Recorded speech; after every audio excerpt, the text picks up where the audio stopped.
Ang mabuting balita ng Panginoon, ayon kay San Juan.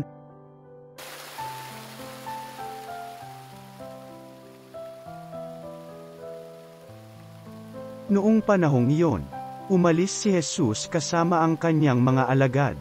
Pumunta sila sa ibayo ng Batis Cedron at pumasok sa isang halamanan doon. Ang lugar na ito'y alam ni Judas na nagkanulo sa kanya, sapagkat madalas magpunta roon si Jesus at ang kanyang mga alagad. Pumaroon si Judas, kasama ang ilang bantay sa templo at isang pangkat ng mga kawal na padala ng mga punong saserdote at mga Farisiyo. May dala silang mga parol, sulo at sandata. Alam ni Jesus ang lahat ng mangyayari sa kanya, kaya't sila'y sinalubong niya at tinanong, "Sino ang hinahanap ninyo?" "Si Jesus na taga Nazaret," tugon nila. Sinabi niya, "Ako si Jesus." Kaharap nila si Judas na nagkanulo sa kanya. Nang sabihin ni Jesus na siya nga, napaurong sila at nabuwal sa lupa. Muli siyang nagtanong, "Sino nga ba ang hinahanap ninyo?" "Si Jesus na taga Nazaret," sagot nila. "Sinabi ko na sa inyong ako si Jesus. Kung ako ang hinahanap ninyo, hayaan ninyong umalis ang mga taong ito," wika niya. Sinabi niya ito upang matupad ang kanyang salita, "Walang napahamak kahit isa sa mga ibinigay mo sa akin, Ama." Binunot ni Simon Pedro ang kanyang tabak at tinaga ang alipin ng pinakapunong saserdote. Natigpas ang kanang tainga ng aliping yaon na ang pangalay Malco. Sinabi ni Jesus kay Pedro, "Isalong mo ang iyong tabak. Dapat kong inumin ang kalis ng paghihirap na ibinigay sa akin ng Ama." Si Jesus ay dinakip at ginapos ng mga bantay na Hudyo at ng pangkat ng mga kawal sa pamumuno ng kanilang kapitan. Siya'y dinala muna kay Anas na biyana ni Caiphas na pinakapunong saserdote ng panahong yaon. Si Caiphas ang nagpayo sa mga Hudyo na mas mabuti para sa kanila na isang tao lamang ang mamatay alang-alang sa bayan. Si Simon Pedro at ang isa pang alagad ay sumunod kay Jesus. Kilala ng pinakapunong saserdote ang alagad na ito, kaya't nakapasok siyang kasama ni Jesus sa patio ng bahay ng pinakapunong saserdote.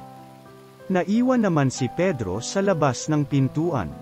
Lumabas ang alagad na kilala ng pinakapunong saserdote, kinausap ang dalagang nagbabantay sa pinto, at pinapasok si Pedro. Si Pedro'y tinanong ng dalaga, "Hindi ba't isa ka sa mga alagad ng taong yan?" "Hindi," sagot ni Pedro. Maginaw noon, kaya't nagpabaga ng uling ang mga alipin at mga bantay at tumayo sa paligid ng siga upang magpainit.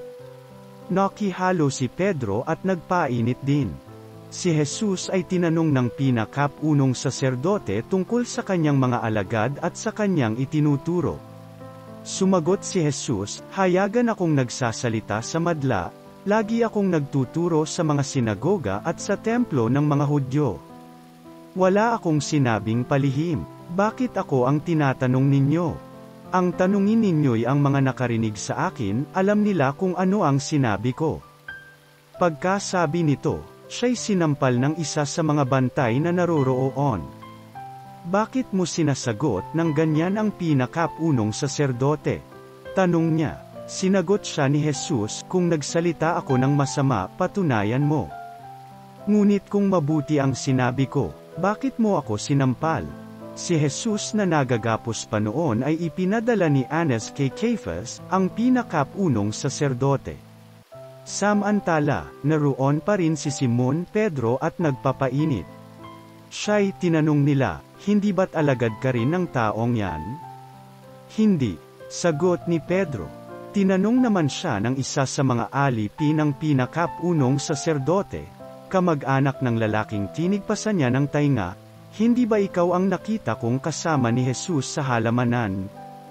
Muling itinatwa ito ni Pedro.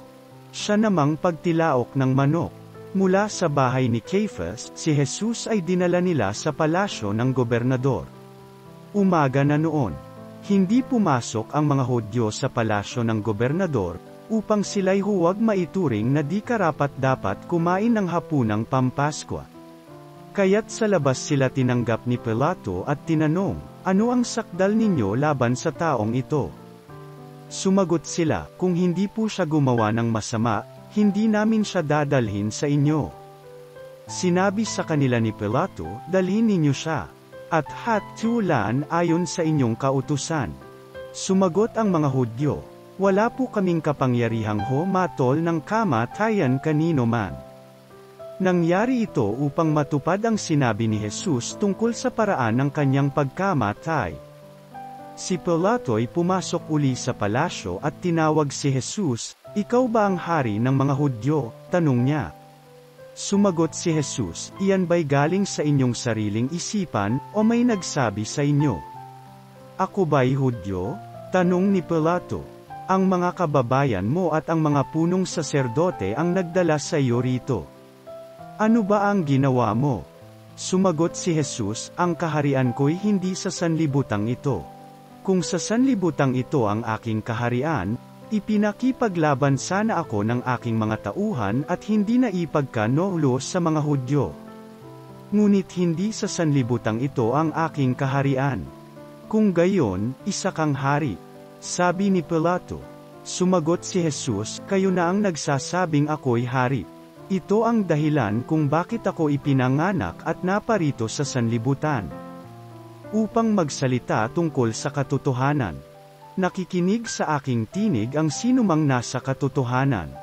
"Ano ba ang katotohanan?" tanong ni Pilato. Pagkasabi nito, muling lumabas si Pilato at sinabi sa mga Hudyo, "Wala akong makitang kasalanan sa taong ito. Ngunit ayon sa inyong kaugalian, dapat akong magpalaya ng isang bilanggo kung araw ng Paskwa. Ibig ba ninyong palayain ko ang hari ng mga Hudyo?" "Hindi," sigaw nila, "huwag siya, kundi si Barabbas." Si Barabbas ay isang tulisan. Kaya't ipinakuha ni Pilato si Jesus at ipinahagupit. Ang mga kawal ay kumuha ng halamang matinik, ginawang korona, at ipinutong kay Jesus. At sinuutan siya ng balabal na purpura.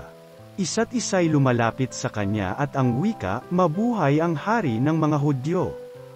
At siya'y pinagsasampal. Lumabas uli si Pilato at sinabi sa kanila, "Ihaharap ko siya sa inyo upang malaman ninyo na wala akong makitang kasalanan niya." At inilabas si Jesus na may koro ng tinik at balabal na purpura. Sinabi sa kanila ni Pilato, "Narito ang tao." Pagkakita sa kanya ng mga punong saserdote at ng mga bantay, sila'y sumigaw, "Ipako siya sa krus! Ipako sa krus!" Sinabi ni Pilato, "Kunin ninyo siya, at kayo ang magpako sa kanya.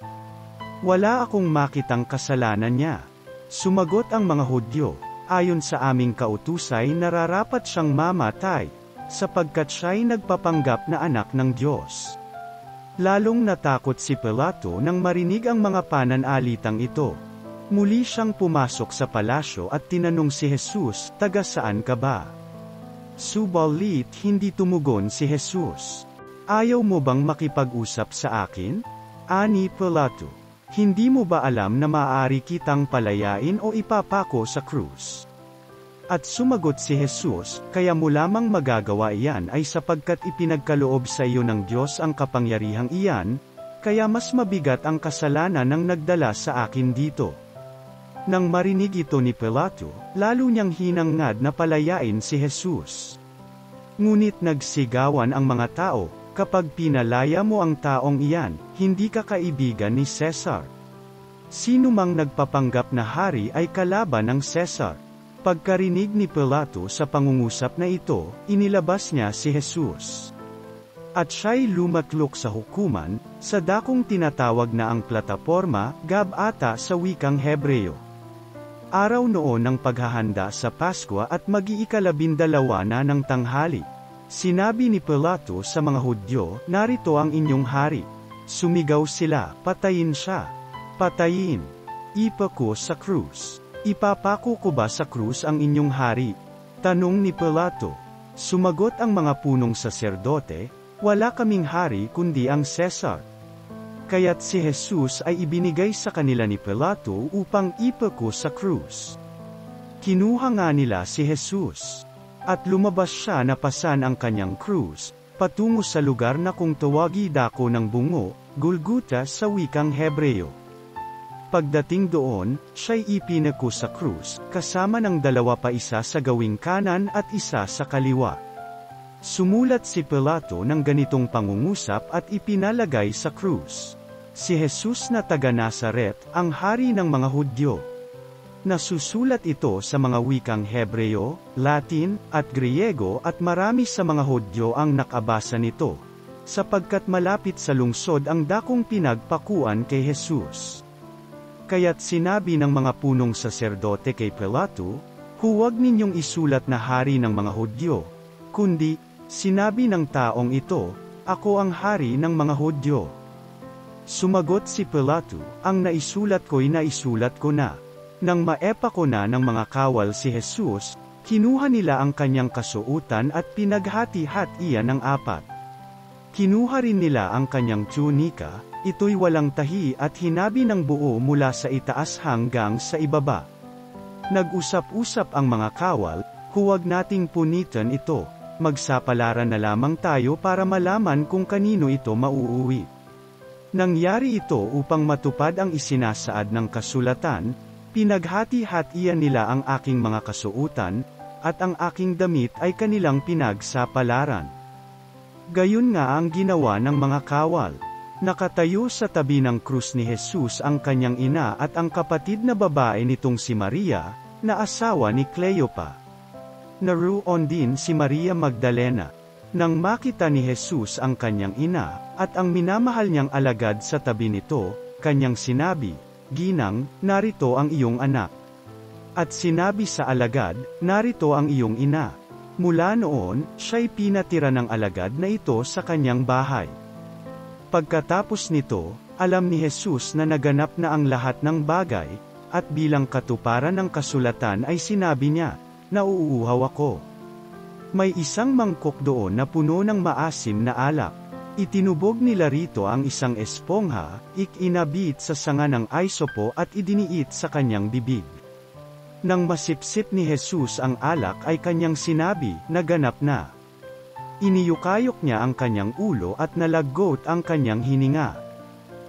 Dito luluhod ang tahanan at sandaling mananahimik. Nooy araw ng paghahanda, at ayaw ng mga Hudyo na manatili sa krus ang mga bangkay sa araw ng pamamahinga sapagkat dakila ang araw ng pamamahingang ito. Kaya't hiniling nila kay Pilato na ipabali nito ang mga binti ng mga ipinako sa krus, at alisin doon ang mga bangkay. Naparoon nga ang mga kawal at binali ang mga binti ng dalawang ipinakong kasabay ni Jesus. Ngunit pagdating nila kay Jesus at makitang patay na siya, hindi na nila binali ang kanyang binti.